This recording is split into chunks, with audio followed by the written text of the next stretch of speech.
Thank you, Chairman, Ranking Member. I appreciate your opportunity for this hearing. Thank you, Ms. Feld, for your testimony. Two clarifications and then a possible solution I want to throw out there and get your opinion on. Change gears a little bit, but the first clarifications from my last two colleagues that talked to me. You talked about electricity cost analysis, and that your analysis up to this point has the 6% potential 6% rate increase. Did that analysis also include the other realities that maybe aren't in place right now, but I think are, frankly, I think are threatening to drive up the cost?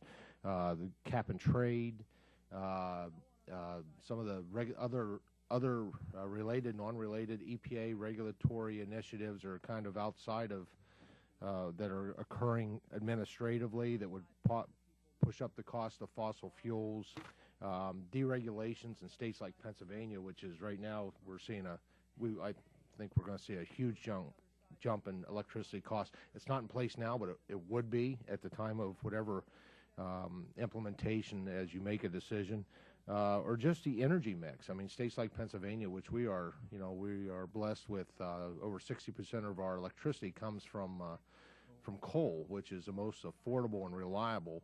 Were any of those factors, which are that last one is just kind of a characteristic of Pennsylvania, but the other three that are not in place now, but frankly, there's a real threat. I consider it a threat. Will be in place at the time when EPA would implement this. Was that considered in this cost analysis? Yeah, I'll need to get back to you and submit that information for the record. I believe that these costs reflected the impact of our rule, but I'll need to double check that and get back to the record for that. Okay, because those things are looming there. The other thing is, even if it's just 6%, and I would argue it's probably going to be much higher given what I just described, the things that I think are unfortunately a looming threat to the cost of electricity. Especially in states like Pennsylvania, which we rely on coal, we value it.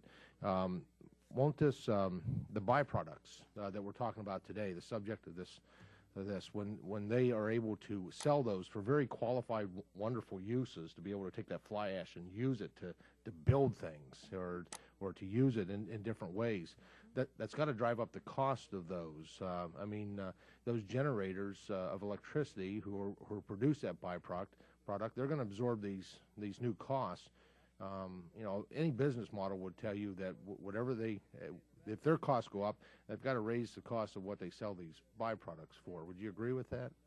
I'm not prepared to agree or disagree with that. I think we did not in this proposal regulate the beneficial use. Clearly, our analysis shows that we don't have any information that supports a stigma argument for beneficial use, but we have requested comment, information, and data to support that argument, and clearly we'll evaluate that in our final analysis and decision. Great. Well, I think it's a reality, so I would hope that those who are obviously in those businesses have those business models would come forth with that type. I think it would be helpful for you to have that. And I promise you a potential solution. I just want to, you had acknowledged earlier that what we have is an impoundment issue. And so I just want to throw this out there and get your opinion on it. As I've looked at this, one of the things I've seen out there are these things that deal with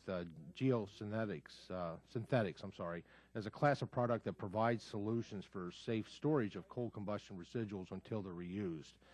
And geosynthetic materials include liners such as geomembranes, geosynthetic clay liners, structural reinforcement using geotextiles, geogrids, drainage applications using geocomposite drains.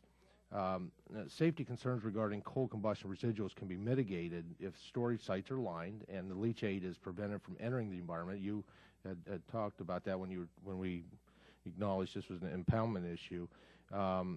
The geocomposite draining systems draw the water out of the coal combustion residual slurry in the surface impoundment, rendering the material into a more solid and stable state. Now, applying these geosynthetic solutions to the storage coal combustion residuals keep them in a safe, secure state until the materials can be recycled in the production of cement, wallboard, all the structural, road base, all the things we've talked about, been mentioned, and many more. So since the future of coal combustion residual beneficial use industries and their employees are dependent upon safe, secure handling and storage of the material, And since the geosynthetics provides for safe, secure storage, do you support congressional action to direct the use of these geosynthetic systems, or through action by the EPA to encourage the use of these materials in regards to containment? I certainly appreciate your suggestion, and you know, under either proposal, again, the impoundments that we are regulating are impoundments that are used for disposal, not beneficial use, and we are proposing liners in either proposal. So I appreciate your comments, and that's how I'll answer your question. Okay, I appreciate it, and I look forward to you getting back to me in terms of those other factors regarding electricity analysis. Will do. Thank you. Thank you, Chairman.